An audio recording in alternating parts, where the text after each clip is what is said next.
Hello my dear friends, how are you. मेरे दोस्तों कैसे हैं आप। माय डियर फ्रेंड्स, अब जो है हम आपके सामने आज ये लेकर के आए हैं एक बहुत ही शानदार केस लॉ, और बहुत ही इम्पोर्टेंट है ये आप सभी के एग्जामिनेशन के लिए।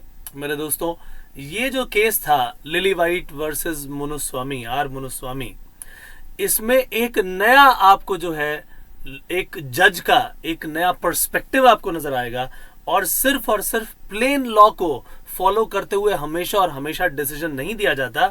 यहां पर ये उस काबिल जज ने जो है साबित किया दोस्तों। सो माय डियर फ्रेंड्स, हम जो है आज इसका डिस्कशन करेंगे और इसके अंत तक आते आते बहुत सारी बातें हो जाएंगी, राइट। सो ये सब बातें, इस तरह के और इंपॉर्टेंट चीजें जो है हम डिस्कस करने वाले हैं अपने इस अन अकेडमी के कुरुक्षेत्र सीरीज में। मैं ऐसे 2 सेशंस आपके सामने दोस्तों लेके आने वाला हूं, और वो सेशन जो है, पहला सेशन 18 मार्च को होगा और दूसरा होगा 20 मार्च को सुबह 10:30 बजे। इसकी डिटेल्स आपको बता देता हूं। तो कुरुक्षेत्र सीरीज के अंदर हम ये सारी की सारी चीजें डिस्कस करेंगे, और भी बहुत सारी चीजें होंगी, और डेफिनेटली आपके May 21 एग्जामिनेशन के लिए तो बहुत ही ज्यादा इंपॉर्टेंट होगी, राइट। तो मैं यहाँ लॉ के क्वेश्चंस डिस्कस करूंगा, और सभी के लिए फ्री है, डेफिनेटली फ्री है, ये पूरी तरह से फ्री क्लासेस होंगी जो भी होगा। और यहां पर आपको मैं अपना टाइम बता देता हूं। ये है 18 मार्च सुबह 10:30 बजे, 1.5 घंटे का सेशन होगा। पहला सेशन ये होगा, राइट, इंपॉर्टेंट क्वेश्चन सीरीज का। और दूसरा क्वेश्चन जो कुरुक्षेत्र सीरीज का होने वाला है मेरा, वो होने वाला है 10:30 बजे मार्च 20, ठीक है ना, मार्च 20 10:30 बजे सुबह। 1.5 घंटे के दोनों सेशंस होंगे, और कुरुक्षेत्र सीरीज में न सिर्फ हमारे लॉ बल्कि बाकी सभी सब्जेक्ट्स के भी जो है सेशंस होंगे। तो जल्दी से जल्दी दोस्तों इस फ्री क्लास के लिए एनरोल करिए, और वहीं पर हम लॉ से जुड़ी हुई और भी इंपॉर्टेंट बातें करेंगे। और आज मैं आपको इस सेशन में जो बताने वाला हूं, समझ लो कि एक तरह से कुरुक्षेत्र की ही जो वहां पर एक सीरीज होने वाली है, जो ये 2 सेशंस ही होंगे।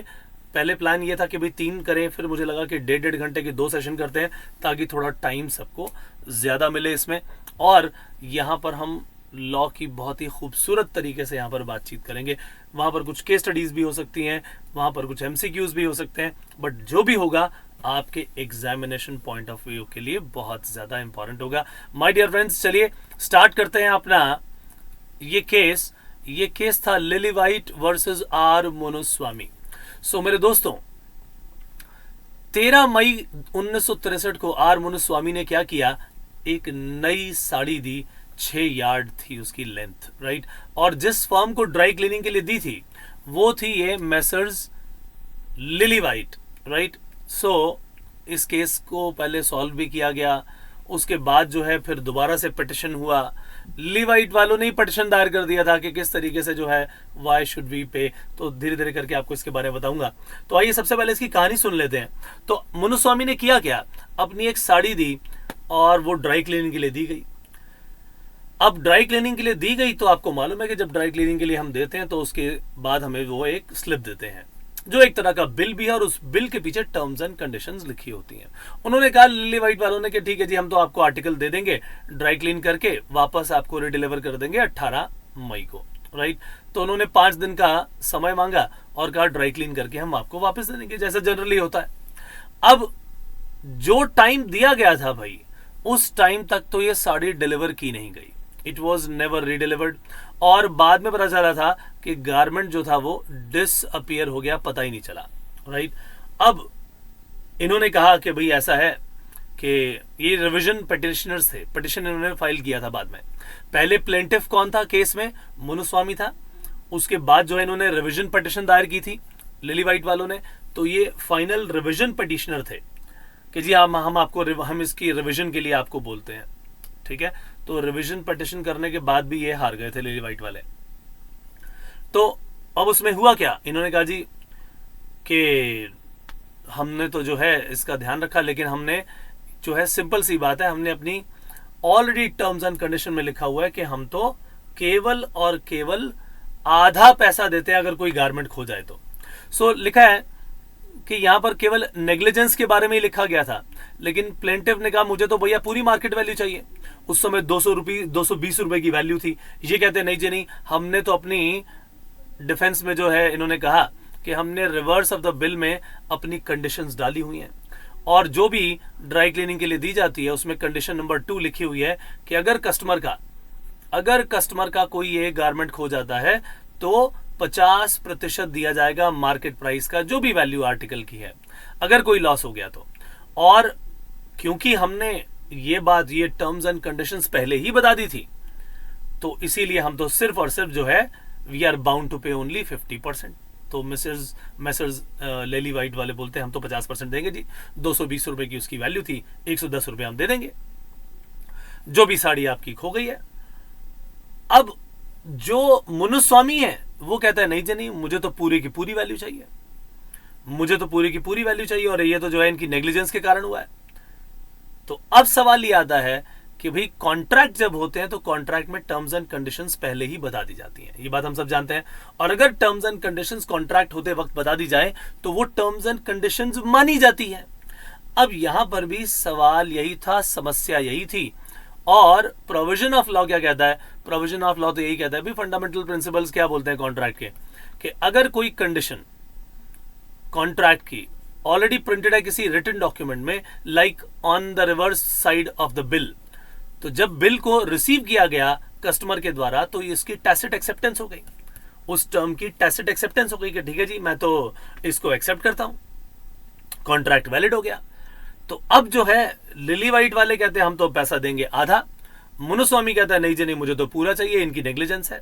अब सवाल ये आता है कि लिली वाइट वालों ने जब इस प्रोविजन को बताया कि देखो जी कॉन्ट्रैक्ट हो गया, इसने एक्सेप्टेंस कर ली थी, तो अब तो कॉन्ट्रैक्ट की बात मानी जाएगी। कोर्ट क्या डिसीजन था my dear friends, that was very very interesting and important. तो जो भी वहां के लर्नेड जज थे उस पर्टिकुलर कोर्ट के, उन्होंने कहा भाई ठीक है, उनके दिमाग में सिर्फ यही थी बात कि भाई इसमें तो आपको जो है पूरा का पूरा पैसा देना पड़ेगा, एंटायर मार्केट वैल्यू उसकी देनी पड़ेगी, पूरे 220 रुपए देने पड़ेंगे। क्यों देने पड़ेंगे जी? उन्होंने ऑब्जर्व किया कि देखो जी अगर इस तरह की कंडीशन आप डाल देते हो कि भाई केवल और केवल रिस्ट्रिक्शन डाल दी, 50% पैसा आप मार्केट प्राइस का क्लेम कर पाओगे, तो उन्होंने कहा ये पब्लिक ग्राउंड्स पर एनफोर्सेबल नहीं है। और इस केस में अगर मान लीजिए ऐसी कंडीशंस को हम अलाउ करते रहें तो जितने भी लॉन्ड्री ओनर्स हैं वो करेंगे क्या? वो जानबूझ के कपड़ों को मिस अप्रोप्रिएट करेंगे और आधा पैसा देके छूट जाएंगे।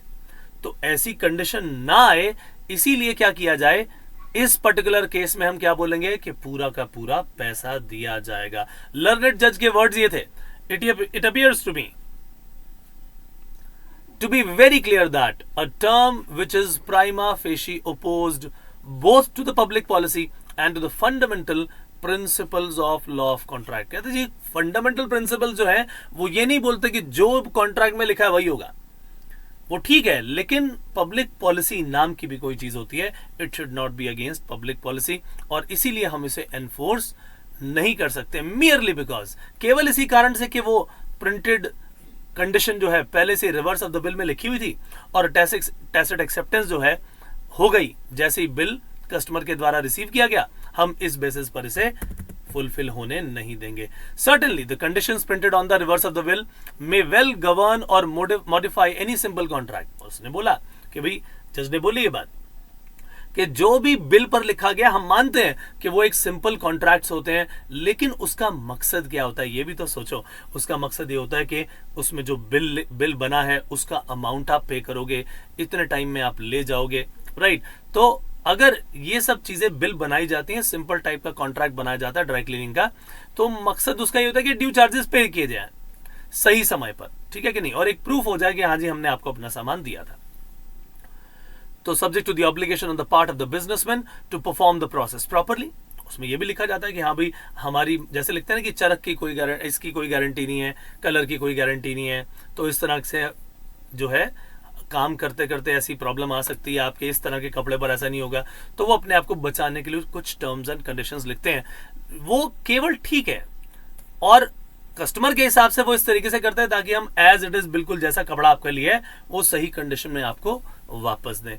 तो कुछ ऐसी चीजें होती हैं जो कपड़े से जुड़ी होंगी, जो रिस्क हो सकते हैं, वो रिस्क पहले से डिस्क्लोज कर दिए जाते हैं। उसका मकसद केवल इतना होता है, लेकिन उसका मकसद ये नहीं होता कि इस केस के बेसिस पर जहां पर 50% देना पड़े तो वो अपनी नेग्लिजेंस को भी छुपा जाए।